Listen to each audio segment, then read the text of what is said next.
Sementara itu pemirsa, Bank BRI menjadi satu-satunya komersial bank di Indonesia yang paling siap dalam melayani pengembangan usaha mikro kecil dan menengah melalui jaringan kerjanya yang tersebar di seluruh pelosok di tanah air. Komitmen dan konsistensi BRI tersebut menjadi salah satu faktor yang mendukung pertumbuhan aset kredit khususnya pada BRI Cabang Denpasar, Bali.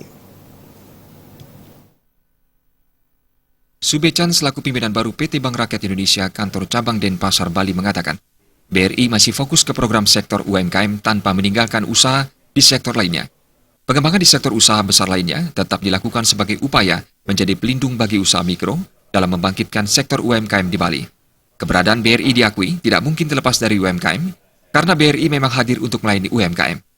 UMKM merupakan sektor yang dapat bertahan di tengah kondisi pelemahan ekonomi saat ini. Hal ini telah terbukti sejak terjadi krisis ekonomi di Indonesia tahun 1998, di mana sektor UMKM tetap dapat bertahan dan tumbuh berkembang. Kita karena BRI fokusnya ke UMKM ya, kita masih fokus ke UMKM.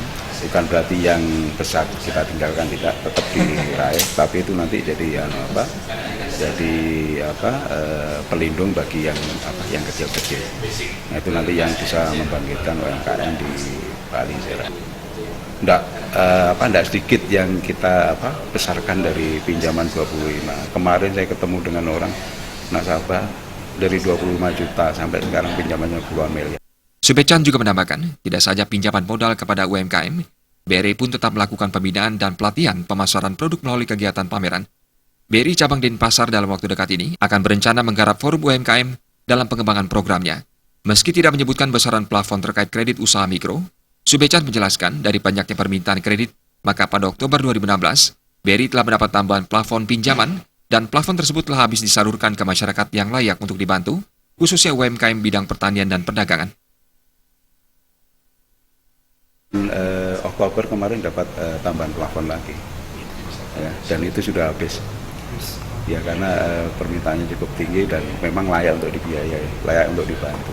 Di Bali? Ya lebih banyak ke sektor pertanian dan perdagangan. Indra Wijaya, Bali TV.